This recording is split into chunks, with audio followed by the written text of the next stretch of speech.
Kovala ga u zlato. Kačavenda uputila niz pohvala na bebicin račun. Terza promenio sve boje. Dala svoj sud. Učesnice elite danas biraju najsposobnije u Beloj kući. Naredni je svoj sud dao Murat. Terza je najsposobniji. Zna da svakome da pomogne, kazao je Murat. Murat i Terza su na samom vrhu, obojica su veoma sposobni, to je činjenica, rekao je Viktor Gagić.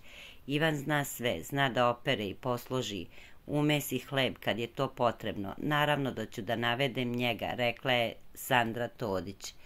Ja ću navesti bebicu, on je uspeo da sačuva svako prijateljstvo.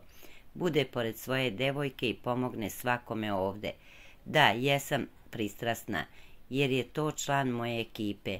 Kako kažu pojedini učesnici, čuvamo klan i čuvat ćemo ga do kraja, rekla je Kačavenda.